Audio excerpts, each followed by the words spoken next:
Order! Order! You are an incorrigible delinquent at times. Behave yourself, man!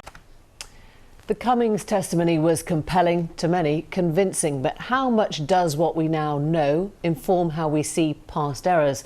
Governments around the world were blindsided by the speed and, yes, the novelty of Covid-19. So how many of these mistakes were unique to Boris Johnson or to Britain, and how many were a natural consequence of everything we didn't know, every bit of science we are still struggling to understand? Here's our health correspondent, Deb Cohen.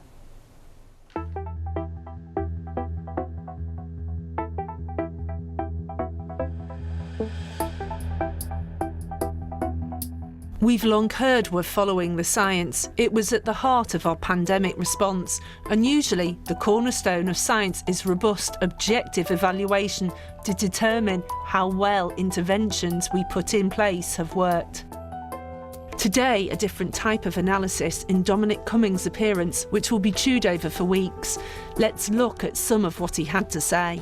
Obviously, in retrospect, we should have had the Taiwan system, right? We should have closed the borders, we should have ramped up testing, we should have had masks compulsory, we should have had compulsory quarantine properly enforced. All of those things should have been happening in January.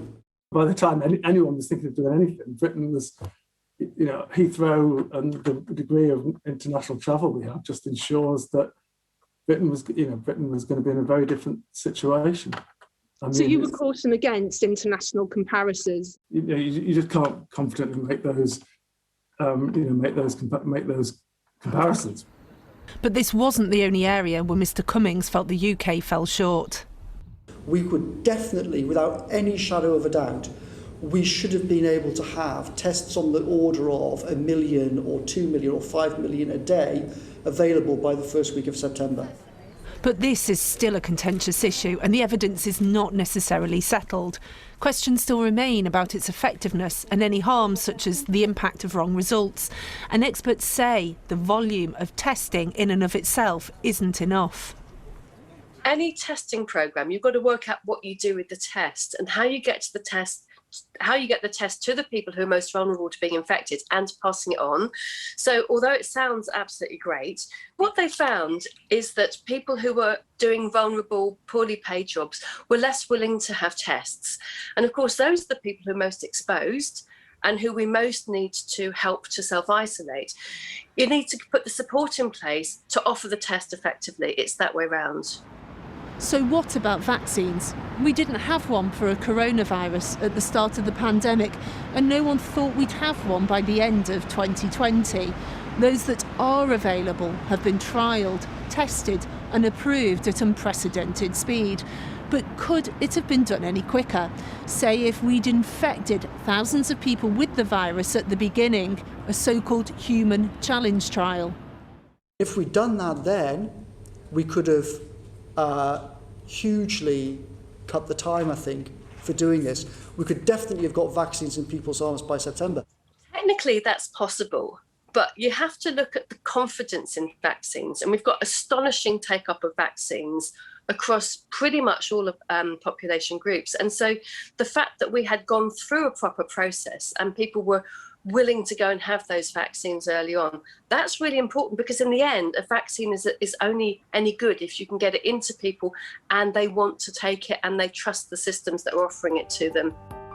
The debate about the handling of the pandemic and its real-world impact will rumble on, but it's worth remembering that science and our responses should be judged about what was known at the time. Any retrospective story is told when you know what the outcome is, and so when you're telling a story which has an absolutely known outcome. I mean, any of the models which are run in any sensible way, if you rerun them, slightly changing the parameters, you get a range of potential outcomes, and particularly for epidemics when so much of what happens depends upon chance events and fluctuations at particular times. Life may be returning to normal, but this pandemic is not over, and there's still so much science to unpick. We've clearly done badly on certain things, but with so much uncertainty, the lessons may take some time to come. Deb Cohen there. So after that 7-hour performance that cast reputations and received wisdom to the winds, the question we long to ask is this: will any of it matter to the public's perception, to the formal COVID inquiry, or to the political fortunes of what Boris Johnson does next? Some saw in the framing of that testimony an eye to the next Conservative leader, a desire to revenge destroy those who hastened his fall. Will any of this last? Joining us now, Salma Shah, former advisor to then Conservative Home Secretary Sajid Javid, and Danny Finkelstein, Times Executive Editor and Conservative peer. Salma, let me start with you. We keep on hearing that the public have moved on, and there are many people sitting at home shouting at their screens, actually, we haven't. I think undoubtedly this is an incredibly uncomfortable moment for Boris Johnson and the government, and there are a lot of people who are going to be angry about the testimony in the same way that they were angry about at the time Dominic Cummings breaking the lockdown rules and travelling up north. I think that the best thing for the government to do is have a full and proper inquiry. I think they might have to consider bringing this forward, if practically possible, to address some of these concerns. However, I do think that Dominic Cummings' testimony today is partial, and we'll see, certainly with Matt Hancock coming out tomorrow and doing a press conference, what his response is going to be to some of these allegations. Danny, you're writing tomorrow, if I can put it that way. Everyone should have seen how this ended.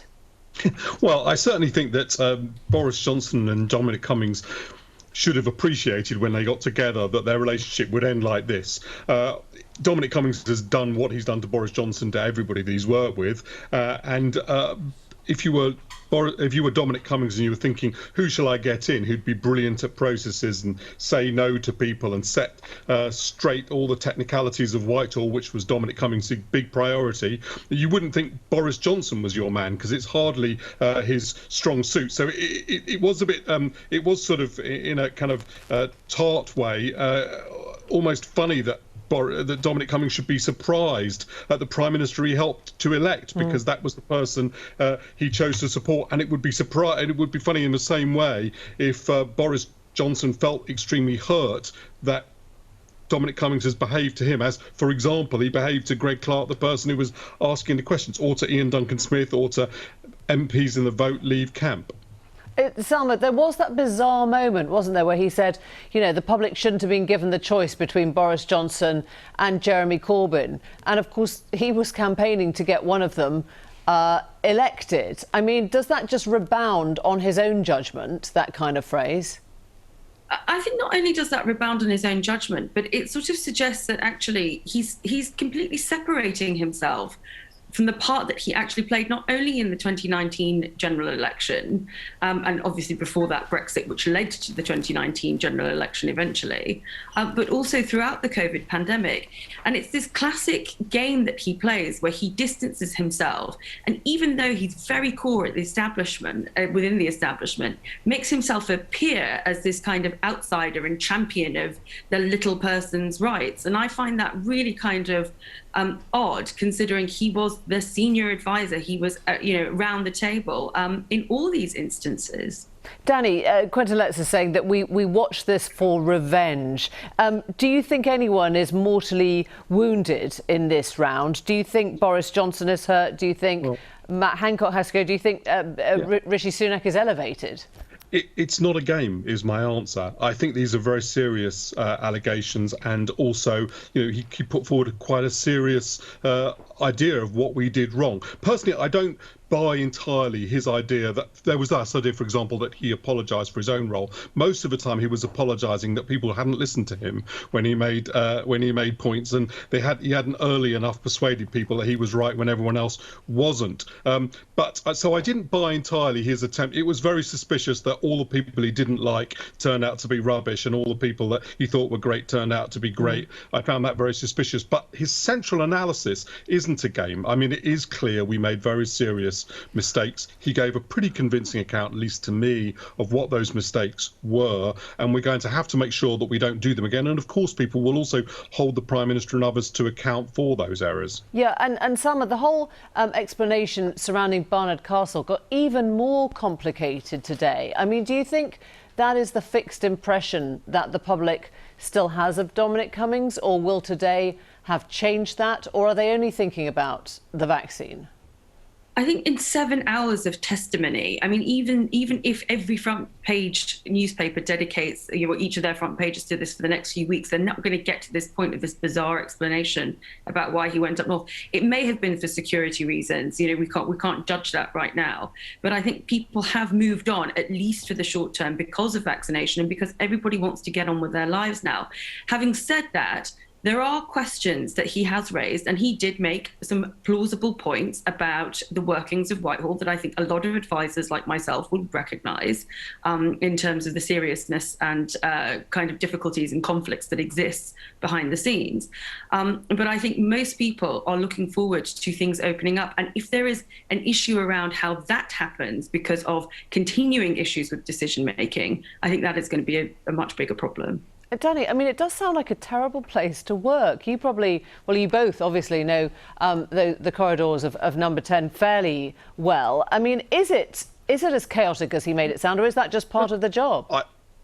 Look, I don't know about this Number 10. He'll have to comment on that. He can't absent himself from the chaos. If there's chaos in that organisation or the people who are involved in it, it's either caused directly by Dominic Cummings or caused by people that Dominic Cummings did everything in his power to elect. So he can hardly, blame anyone else if he thinks that it's chaos. No, I don't share his view that everybody in Whitehall and in the political system, from the Secretary of State to Health right through to the Department of Health and everybody else in Whitehall is rubbish and can't lead anything. I don't accept that analysis, but I do think he raised very serious points. At one point he did say directly he thinks it would have been better if a dictator had been in charge of this, and that is because I think that is what you get to when you think everybody else is useless. Thank you both very much. Thanks for joining us.